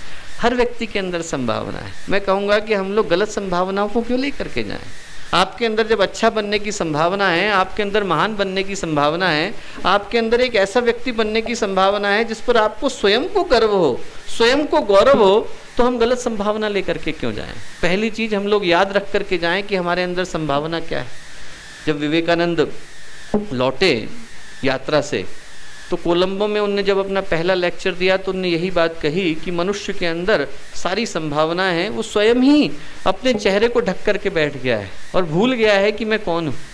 वो एक प्यारी सी कथा आती है वेदांत के अंदर कि एक शेरनी थी, गर्भवती थी, प्रेग्नेंट थी और वो शिकार करने को निकली। इतनी देर में पीछे से एक शिकारी आया और उसने तीर चलाया तो वो शेरनी का तो देहांत हो गया, पर उसने मरने से पहले एक बच्चे को जन्म दे दिया। अभी जो बच्चा है शेरनी का, इसके तो कोई माँ बाप थे नहीं, इसकी कोई रक्षा करने वाला, इसकी कोई देखभाल करने वाला नहीं था। तो ये जो शेरनी का बच्चा था, ये बिना माँ बाप के इसको जो है हिरणों का जो झुंड था उनको इसके ऊपर दया आ गई कि ये जो शेर का बच्चा है बिना माँ बाप के, इसकी हम लोग देखभाल कर लेंगे। तो वो जो हिरणों का झुंड था वो शेर के बच्चे को पालने लगा। अब शेर का बच्चा हिरणों के द्वारा पाला गया तो भूल गया कि वो शेर है, उसको लगने लगा कि मैं हिरण हूँ। जैसे बाकी के हिरण के बच्चे करते वैसे वो भी करता है। एक दिन एक बड़ा सा शेर आया और बड़ा सा शेर आकर के जोर से दहाड़ा। वो दहाड़ा तो सारे के सारे हिरण भागे, उनको देख करके शेर भी भागा। तो शेर ने कहा कि भाई हिरण भाग रहे हो तो समझ में आ रहा है, शेर क्यों भाग रहा है? तो उसने हिरणों को छोड़ा, उसने शेर को पकड़ा। उसने कहा कि तुम कहाँ जा रहे हो? उसने कहा मैं तो हिरण हूँ, मुझे छोड़ दो। बोले नहीं नहीं भैया, तुम हिरण नहीं हो, तुम शेर हो। बोले नहीं नहीं मैं तो हिरण हूँ। शेर ने हिरण को पकड़ा और पानी के किनारे ले गया। बोले झांक करके देख कि तुझ में और मुझ में क्या अंतर है। और जैसे ही छोटे वाले शेर ने देखा पानी के अंदर और इस बात को महसूस करा कि मैं और मेरे बगल में जो दूसरा खड़े हैं हम दोनों एक जैसे हैं, दहाड़ वापस आ गई। शेर को ये याद दिलाने के लिए कि वो शेर है, कभी कभी दूसरे शेर की आवश्यकता पड़ती है। वैसे ही हर महान व्यक्ति को याद दिलाने के लिए कि वो महान है, महापुरुषों की आवश्यकता पड़ती है। गुरुदेव आते हैं, विवेकानंद आते हैं, ये याद दिलाने के लिए आते हैं दोस्तों कि आपके अंदर भी वही छुपे हुए हैं। आपके अंदर भी गुरुदेव बैठे हैं, आपके अंदर भी विवेकानंद बैठे हैं। गार्गी, घोषा, पाला, निवेदिता, संघमित्रा, महेंद्र कुमार जी यहीं बैठे हैं। सिर्फ याद करने की आवश्यकता है, याद करने की आवश्यकता है। पहली चीज़ याद करें संभावना। और संभावना में मेरा निवेदन होगा कि हमेशा शिखर को देखें। यदि हम एवरेस्ट पर जाने की प्लानिंग करेंगे तो चंडी देवी तो चढ़ ही लेंगे। यदि आदमी जो है महापुरुष बनने की तैयारी करेगा तो कम से कम ऐसा जीवन तो जी ही लेगा कि आप अपने परिवार के सामने पूरे गर्व के साथ खड़े हो सकें, समाज के सामने पूरे गर्व के साथ खड़े हो सकें।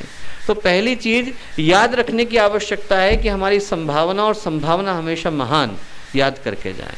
संभावना के साथ एक दूसरी चीज जोड़ने की आवश्यकता है। जब पहली चीज हमारे दिमाग में हो कि हमारी संभावना क्या है, तो उसमें संभावना में एक जोड़ें छोटा सा सपना। आपका अपना सपना जोड़िए। संभावना के साथ आता है सपना। और कैसा सपना? एक ऐसा सपना जिसमें आप स्वयं अच्छा इंसान बनने का और समाज को सही दिशा दिखाने का भाव रखते हो। एक व्यक्ति के अंदर आ जाए तो अनेकों को दिशा दे पाने की स्थिति में होता है।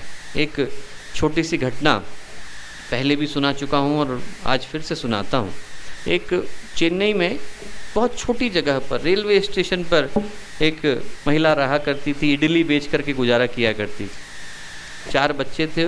छोटा वाला बच्चा जो था उसका नाम था शरद चंद्र। अब वो जो शरद चंद्र जिसकी माँ रेलवे स्टेशन पर इडली बेचा करती थी, भगवान की बड़ी दया हुई उनके ऊपर, पढ़ने में बहुत अच्छे थे। उनने IIT से जो है पहले बीटेक करा, फिर बिट्स से एक्चुअल में उनने अपना बीटेक करा, बिट्स पिलानी से। उसके बाद IIM अहमदाबाद चले गए, वहाँ से MBA करा। 1980s के समय में, 79-80 की बात है, उस समय में उनको जो पैकेज ऑफर हुआ वो लाखों का हुआ। अमेरिका जाने का पैकेज ऑफर हुआ और शरद चंद्र ने कहा कि मैं अमेरिका नहीं जाऊंगा। लोगों को बड़ा आश्चर्य हुआ। उन्होंने कहा कि क्या करेंगे साहब? बोले मेरे मन में एक सपना है। बोले क्या सपना है? बोले सपना ये है कि मैं बिज़नेस करूंगा। उन्होंने कहा अच्छा, अच्छी बात है, क्या बिज़नेस करेंगे? बोले मैं रेलवे स्टेशन पे इडली बेचूंगा। अब लोगों को लगा कि अरे भाई ये क्या हो गया, इतना अमेरिका का पैकेज मिल रहा है, छोड़ करके रेलवे स्टेशन पे इडली बेचने जा रहे हैं।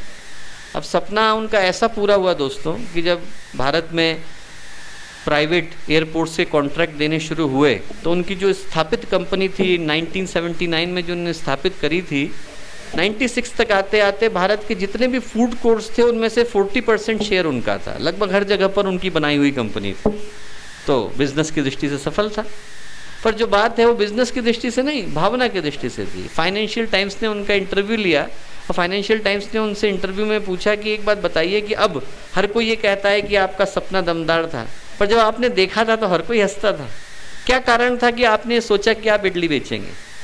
तो उन्होंने 3 बातें कही, और जो 3 बातें कही वो बड़ी कीमती। उन्होंने कहा कि पहली बात तो ये कि मैं अपनी माँ को श्रद्धांजलि देना चाहता था। मेरी माँ ने बहुत गरीबी में इडली बेच बेच करके मेरा गुजारा किया और मुझको इस मुकाम तक पहुंचाया, और मैं इसके माध्यम से संदेश देना चाहता था कि जो भी काम है, सारे के सारे दुनिया के जितने बिजनेसेस हैं, दुनिया के जितने भी काम हैं, वो सारे के सारे महत्वपूर्ण हैं। आप फरारी बेचो तो बिजनेस है और इडली बेचो तो बिजनेस नहीं है।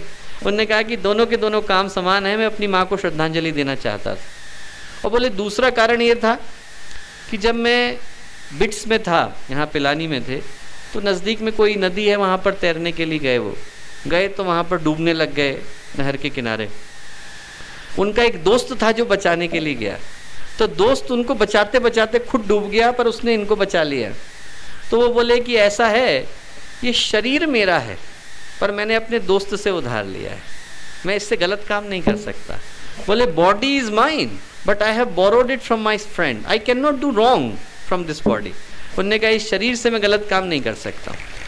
तीसरी चीज जो शरद चंद्र ने कही, और बहुत ही कीमती चीज कही, शरद चंद्र ने कहा कि ऐसा है कि भारत में अनएम्प्लॉयमेंट बहुत ज़्यादा है। लोग पीएचडी कर लें और पीएचडी करने के बाद भी स्थिति ये रहती है कि पीएचडी कर ली है आदमी, उसके बाद गारंटी नहीं होती कि अच्छी जॉब ले पाएगा कि नहीं। बोले उनकी कौन सोचेगा जो 10वीं और 12वीं पास, बोले उनके लिए कौन करेगा। तो उनने अपनी कंपनी में नियम बनाया कि 10वीं 12वीं पास को ही लेंगे। और देखते देखते क्या हुआ कि उनकी कंपनी में 8000 की जो वर्क फोर्स थी वो सिर्फ उनकी थी जो 10वीं 12वीं पास थे।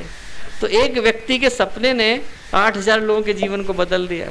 आप कल्पना करके देखो कि यदि आपके अंदर सपना आ जाए, आपके अंदर एक अच्छा और श्रेष्ठ सपना आ जाए, तो कितनों के जीवन को हम बदल सकते हैं।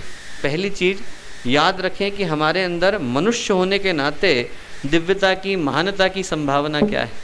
उस संभावना में एक हम अपना सपना जोड़ें, सपने में जोड़ें एक समझ।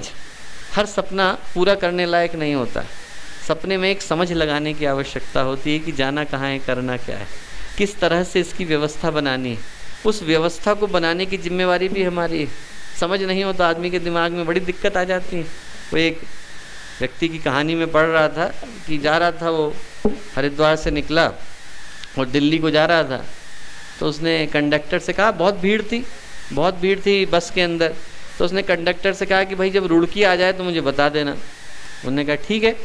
अब रुड़की हो गई, अब कंडक्टर बहुत बिजी था, बहुत सारे लोग आ रहे थे, चढ़ रहे थे, उतर रहे थे, बताना भूल गया। वो कई बार बोला उसने कि भाई रुड़की आ जाए तो मुझे बता देना, रुड़की आ जाए तो बता देना। अब रुड़की निकल गई, मुजफ्फरनगर आ गया। मुजफ्फरनगर आया तो उसने पूछा रुड़की आ गई क्या, तो अब रुड़की तो आके चली गई थी। कंडक्टर बोला भाई गलती हो गई, रुड़की तो आके चला गया, अब क्या करें। तो सारे यात्री बोले अरे वो तो उसने तो एकदम हंगामा शुरू कर दिया। उसने कहा कि अरे रुड़की मेरे को पहले बताना चाहिए था, मैंने पहले ही बोला था कि रुड़की आएगी तो बताना।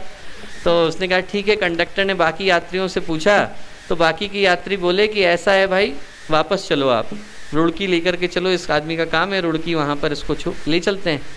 रुड़की लेकर के गए, तो जैसे ही रुड़की पहुँचे उसने दवाई निकाली, अपनी दवाई खाई, पानी पिया और आराम से बैठ गया। लोगों ने कहा क्यों भाई, उतरना नहीं है? बोले नहीं उतरना नहीं था, वो तो मेरी पत्नी ने कहा था रुड़की आए तो दवाई ले लेना। दवाई ले रहा था, जाना तो मुझे दिल्ली है। अब क्या है, समझ नहीं हो तो आदमी ऐसी हरकत कर देता है, समझ नहीं है तो उसको ये नहीं पता कि कहाँ पर क्या करना था। तो तीसरी जिस चीज़ की आवश्यकता है वह है समझ की। दोस्तों, पहली चीज़ की आवश्यकता है संभावना की, दूसरी चीज़ की आवश्यकता है संभावना के साथ अपना सपना जोड़ें, सपने के साथ जोड़ें समझ, समझ के साथ जोड़ें संकल्प। जब इतनी चीज़ें तय हो जाएं, याद आ जाए कि हम कौन हैं, उसके साथ हमने अपने जीवन की एक योजना बना ली, योजना बनाने के साथ इतनी समझ विकसित कर ली कि उसे करना कैसे है, उसके बाद जिस चीज़ की आवश्यकता है दोस्तों उसका नाम है संकल्प। संकल्प उस कॉन्ट्रैक्ट को साइन करने का नाम है जिस रास्ते पर आप आगे बढ़ना चाहते हैं। अभी BSNL के लोग आए हैं, सिम आप लेते हैं तो सिम आपको सिर्फ सिम लेना है तो आपको आधार कार्ड अपना देना पड़ता है, 4 जगह पे साइन करना पड़ता है। एक सिम आप बिना 4 जगह पे साइन करे बगैर नहीं ले सकते। जिंदगी की यात्रा बिना साइन करे कैसे हो जाएगी? आदमी को जिंदगी की यात्रा करनी है तो भगवान को भी तो कुछ साइन करके देना पड़ता है कि सही उद्देश्य के लिए जिएंगे। भाई ये जो मनुष्य का जीवन मिला है अच्छे उद्देश्य के लिए जिएंगे, अच्छे उद्देश्य के लिए जिएंगे, उसके लिए जो हम संकल्प लेते हैं वो भगवान को दिया हुआ कॉन्ट्रैक्ट। 3 चीज़ों के साथ संकल्प पूरा होता है। एक को हम बोलते हैं लक्ष्य, एक को हम लोग बोलते हैं मनोयोग, और एक को हम लोग बोलते हैं उस मनोयोग को पूरा करने के लिए की गई तड़प। पहले तो ये तय हो कि जाना किधर है। जीवन की दिशा तय नहीं है तो आदमी गलत कर बैठता है। आप यहाँ से बाहर निकलो और निकल करके किसी भी गाड़ी में बैठ जाओ, कहो कि साहब हमें ले चलो, पूछेगा ना कि जाना किधर है, आपको लोहारू जाना है कि आपको पिलानी जाना है, जाना किधर है? बोले नहीं, जहाँ तुम्हारा मन करे वहाँ ले चलो। तो ऐसा थोड़ी हो सकता है, आपको बताना पड़ेगा कि हमें जाना कहाँ है। वैसे ही जिंदगी की जो यात्रा है, बिना ये तय करे कि जाना किधर है, पूरी नहीं हो सकती। आदमी को पहले लक्ष्य तैयार करना पड़ता है, और जब लक्ष्य तय हो गया तो उस लक्ष्य को पूरा करने के लिए भावनाएं अपनी जोड़नी पड़ती हैं। बिना भावनाओं को जोड़े दोस्तों संकल्प पूरे नहीं हो पाते, बिना अंदर से दिल को जोड़े संकल्प पूरे नहीं हो पाते। और जब भावना जुड़ गई तो उसके साथ एक तड़प को पैदा करना पड़ता है कि इसके बगैर और कुछ नहीं करेंगे। एक छोटी सी कहानी आती है एक फ़कीर की, कि एक फ़कीर था, वो अपने शिष्य बहुत सोच विचार की बात बनाता था। वर्षों जब व्यक्ति प्रतीक्षा करता था तो वर्षों प्रतीक्षा करने के बाद फिर वो अपने शिष्य बनाता था कि साहब अब ये जो व्यक्ति है शिष्य बनने लायक हो गया। तो एक व्यक्ति जो है 1.5-2 साल से प्रतीक्षा कर रहा था। अब उसने कहा कि ठीक, गुरजीएफ नाम था उस फ़कीर का। तो गुरजीएफ ने उस व्यक्ति को बुलाया, नाम उस लड़के का था दिमित्री। उसने उससे पूछा कि बेटा तू क्या करना चाहता है? बोले मैं आपका शिष्य बनना चाहता हूँ। उन्होंने कहा शिष्य क्यों बनना चाहता है? बोले मैं भगवान को पाना चाहता हूँ। तो गुरजीएफ ने कहा ठीक है, यदि भगवान को पाना है तो अच्छा विचार है तुम्हारा, तुम ऐसा करो कल सुबह आ जाओ। उन्होंने कहा ठीक। 4 बजे बुला लिया। अब गुरजीएफ उसको लेकर के जंगल के अंदर चला। जंगल में एक नहर थी, सिंचाई वाले पानी छोड़ा करते थे उसमें। उसने उससे कहा कि ऐसा है तुम बीच में खड़े हो जाओ। बीच में खड़ा हो गया वो। उसने कहा क्या करूं? बोले प्रतीक्षा करो, अभी भगवान आने वाले हैं, मैंने अपॉइंटमेंट ले रखा है, भगवान आने वाले हैं। ठीक। थोड़ी देर में पानी छूटा, टखनों से टकराया। उसने गुरजीएफ को देखा तो गुरजीएफ मुस्कुराया। गुरजीएफ ने कहा कि सही जगह पे खड़े हो, खड़े रहो। पानी और थोड़ा सा बढ़ा, उसके घुटने तक आया, फिर घबराया उसने, फिर गुरजीएफ को देखा। क्या करूं उसने पूछा। गुरजीएफ ने कहा कुछ नहीं करो, बिल्कुल सही जगह पर हो, जीपीएस में देख करके आया हूँ मैं, लॉन्गिट्यूड लैटिट्यूड सब सही है, भगवान यहीं आने वाले हैं, बिल्कुल सही जगह पर। थोड़ा और पानी बढ़ा, कमर तक आ गया। उसने कहा क्या करूं? उसने कहा कि क्यों आए थे मेरे पास? उसने कहा आपका शिष्य बनने के लिए। बोले शिष्य क्यों बनना था? बोले भगवान को पाने के लिए। तो बोले फिर सही जगह खड़े हो, क्या दिक्कत है, आराम से यहीं खड़े रहो, प्रतीक्षा करो। पानी बढ़ते बढ़ते छाती तक आ गया, अब घबराया हो। गुरजीएफ को देखा तो गुरजीएफ तो ध्यान में बैठा था। पानी और बढ़ा, नाक तक आया, तो इस बार तो उसने गुरजीएफ को नहीं देखा। इस बार उसने तैरना शुरू करा। उसने कहा कि नदी के किनारे जाऊं।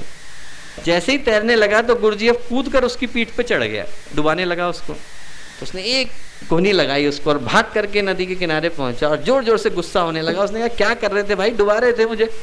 गुरजीएफ बोला भाई तू गुस्सा करना छोड़, ये बता कि जब तू डूब रहा था तो तुझे क्या याद आ रहा था? उसने कहा कैसा सवाल है भैया, हवा याद आ रही थी और क्या याद आ रहा था? गुरजीएफ बोले जितनी तड़प के साथ तुझे हवा याद आ रही थी, उतनी तड़प के साथ भगवान याद आते तो गुरु की आवश्यकता नहीं पड़ती। उतनी तड़प की आवश्यकता है। संकल्प को पूरा करना हो तो उतनी तड़प की आवश्यकता है जितनी यदि हमें सांस न मिल रही हो और हमें हवा की आवश्यकता होती। उतनी तड़प आपके अंदर आ जाए तो जो आपके मुंह से निकलेगा वो संकल्प बन जाता है। उतनी तड़प आ जाए तो जो आपके सामने खड़ा है वो भगवान बन जाता है। उतनी तड़प आ जाए तो आपके मुंह से निकले शब्द मंत्र बन जाते हैं दोस्तों। उतनी तड़प आ जाए। पहली चीज याद रखें संभावना। दूसरी चीज याद रखें कि उसके साथ हमारा सपना जोड़ता है, समझ जोड़ती है, फिर संकल्प जोड़ता है। और संकल्प के बाद जिस अंतिम चीज को याद करने की आवश्यकता है दोस्तों वो है संवेदना। यदि संवेदना चली जाए, मन से दर्द चला जाए, मन से ये भाव चला जाए कि दूसरा व्यक्ति कष्ट में है, उसके कष्ट को दूर करने के लिए हम लोग क्या कर सकते हैं, तो फिर हम इंसान बने भी और अवसर को खो करके बैठ गए। गुरुदेव ने कहा कि यदि इंसान है और इंसान के अंदर होकर के भी इंसानियत नहीं है तो हमसे अच्छा तो जानवर है, कम से कम उसका चमड़ा तो किसी काम आ जाएगा, हमारा तो किसी काम नहीं आया, यूं ही बेकार चला गया। आप देखो छोटे बच्चे में और बड़े व्यक्तियों में आपको क्या अंतर देखने को मिलता है। छोटा बच्चा है, उसके लिए छोटी सी चीज़ भी खुशी का कारण बन जाती है। छोटे से बच्चे को आप जो एक टॉफ़ी पकड़ा दोगे तो खुश हो जाएगा, लाइट जलती देखेगा तो खुश हो जाएगा, उसको आप चुटकी बजा दोगे तो खुश हो जाएगा, मुस्कुरा करके देखोगे तो खुश हो जाएगा। छोटे बच्चे को खुश करने के लिए छोटी चीज़ें पर्याप्त हैं। टॉफ़ी का उसको रैपर मिल जाता है तो उसको देख करके खुश हो जाता है। और बड़े व्यक्ति के लिए बड़ी चीज़ें भी शिकायत का कारण बन जाती हैं। गाड़ी ला करके दे दो आप, वो कहेगा हमें मॉडल ही नहीं चाहिए था। आईफोन ला करके दे दो, वो कहेगा हमें तो आईफोन एक्स चाहिए था, आप तो आईफोन 8 उठा लाए हो। गैलेक्सी ला करके दे दो, कहेगा हमें गैलेक्सी नोट चाहिए था, आप तो गैलेक्सी 8 प्लस ले आए। सब कुछ दे दो आप, अपना सिर काट करके दे दो, आदमी तब भी सुखी नहीं। यहाँ से लेकर जहाँ तक ब्रह्मा विष्णु महेश बैठे हैं, वहाँ तक यदि एक व्यक्ति की आकांक्षाओं को पूरा करने के लिए जुट जाएं तो वो बेरोजगार हो जाएंगे, पर उस व्यक्ति की इच्छाएं पूरी नहीं होने वाली। इतनी कामना एक व्यक्ति के अंदर आ गई। क्यों? यहाँ छोटा हो गया ना आदमी। बाहर से तो छोटा हुआ नहीं हुआ, पर दिल से छोटा हो गया है, प्रेम की दृष्टि से, अपनेपन की दृष्टि से छोटा हो गया है। जिस चीज़ को हम लोग लेकर के जाएं कि इंसान इंसानियत से अपने जीवन की परिभाषा को पाता है। हमारे अंदर यदि संवेदना आ जाती है, दूसरे के कष्ट को दूर करने का भाव आ जाता है, तो आदमी वो बन जाता है जो बनने के लिए पैदा हुआ है। एक छोटी सी घटना आपको सुनाता हूँ कि एक पंडित जी थे बहुत प्रसिद्ध कर्नाटक के। उनके पास एक महिला आया करती थी और बहुत आशीर्वाद की आकांक्षी थी। बच्चे थे नहीं उसके, तो चाहती थी कि वो आशीर्वाद दे दें तो उनके बच्चा हो जाए। तो एक दिन जो है वो उनके प्रणाम करने के लिए आई, तो पंडित दीक्षित थे, उनने चने उठाए और उसको दे दिए, बोले खा ले। अब वो चने खाने के लिए बैठी तो इतनी देर में एक गाँव का लड़का आ गया और जैसे ही वो आया तो उसने कहा थोड़े चने मुझे भी दे दे। तो महिला ने एक लपड़ लगाया, उसे भगा दिया, बोले जा यहाँ से। अब पंडित दीक्षित देख रहे थे इस बात को, उन्होंने उसको बुलाया। उन्होंने कहा कि बेटा एक बात बता कि जो चने मुफ्त के थे, तूने खरीदे भी नहीं थे, वो देने में तुझे इतनी तकलीफ है, तो भगवान अपनी प्यारी आत्मा तेरे पास कैसे भेज देगा? दिल तो खोलना पड़ेगा ना। जब तक दिल नहीं खोलेगा तब तक कहाँ से उसके अंदर, भगवान के अंदर इतनी सामर्थ्य आ जाएगी कि तुझे कुछ दे देगा? तो दिल खुल जाए, ये है अंतिम गुण। दोस्तों, जिस चीज़ को मैं कह रहा था वो ये कह रहा था कि मनुष्य के रूप में संभावनाएं अनंत है हमारे पास। हम लोग परिस्थितियों में उलझ करके रह जाते हैं और मनस्थिति को भूल जाते हैं। आदमी बाहर से परिभाषित नहीं होता, अंदर से होता है। हम लोग यहाँ से जाएं तो एक सिद्धांत को लेकर के जाएं, सिद्धांत लेकर के जाएं कि जीवन की कठिनता और कठिनाइयों से भरी हुई परिस्थितियाँ हों, तो मन में हमेशा याद रहे कि हमारे अंदर संभावना क्या है। हमारे अंदर संभावना एक अच्छा इंसान बनने की है, हमारे अंदर संभावना एक गुणी व्यक्ति बनने की है, याद रहे। और जीवन की कठिनाई में याद रहे तो उस संभावना को याद रखने का महत्व बढ़ जाता है। संभावना याद रहे, अपना खुद का सपना याद रहे, उसको पूरा करने की समझ हो, संकल्प हो, और अंत में इंसान है तो इंसानियत के साथ जीने का भाव हो। गुरुदेव ने कहा पीड़ा और पतन का निवारण, दो गायत्री परिवार के उद्देश्य। किसी को दुख है, तकलीफ है, उसको दूर करने का माध्यम हम बन जाएं। कोई भटक गया है और उसको सही राह पर लाने का कारण हम बन जाएं। इतना मात्र गायत्री परिवार का कार्यकर्ता होने के लिए पर्याप्त। इतने गुण हमारे अंदर आएँ, ये सारी की सारी चीज़ें हम यहाँ से लेकर के जाएं, ताकि जीवन एक सार्थक और सकारात्मक दिशा में बढ़ सके। तो आप लोगों का यहाँ आ पाना और इन बातों को इतनी देर तक धैर्य के साथ सुन पाना सार्थक हो सकेगा। आप लोग यहाँ पर आए, मैं कहूँगा खाली हाथ मत जाइए, संकल्प लेकर के जाइए। यदि एक व्यक्ति जाग जाता है तो उसको देख करके हजारों दूसरे जाग जाते हैं। एक व्यक्ति के अंदर अच्छा गुण आ जाता है तो अनेकों के लिए प्रेरणा का स्रोत बन जाता है। धरा का अंधेरा मिटाने के लिए एक दीपक ही पर्याप्त है। एक व्यक्ति के अंदर यदि प्रकाश आ जाए तो न जाने कितनों को वो ये प्रेरणा दे सकता है कि जीवन को बदला जा सकता है। तो जीवन बदलने के लिए है, अच्छा इंसान बनने के लिए है, और इस सारे के सारे गुण और संभावनाएं आपके अंदर जन्म लें। ऐसी शुभकामनाएं, ऐसी मंगल कामनाएं। बहुत धन्यवाद आदरणीय भाई साहब। जीवन में कुछ महान संभावनाएं हों और उसी के अनुरूप हमारे सपने हों, संकल्प हम उस दिशा में लें, पूरे मनोयोग से, पूरी तड़प से उस संकल्प को पूरा करने में लगें, और उसके पीछे लक्ष्य जो है वो संवेदना का हो, लोगों की पीड़ा का दूर करने का है। बड़ी विशेष अनुभूति है इस कार्यक्रम में, ये बातें हमारे अनुभव में उतर जाएं, बस आज का उद्देश्य हमारा यही है। हाँ, एक बार मैं निवेदन करूंगा, जोरदार तालियों से हम आदरणीय भाई साहब को धन्यवाद दें जो आपने हम सबका मार्गदर्शन किया। इसी बीच में हमारे इस कार्यक्रम में हमारे विशिष्ट अतिथिगण पधारे, आदरणीय श्री ओपी गुप्ता जी, जो आप मुख्य महाप्रबंधक हैं राजस्थान दूरसंचार परिषद परिमंडल के। जोरदार तालियों से उनका स्वागत करें।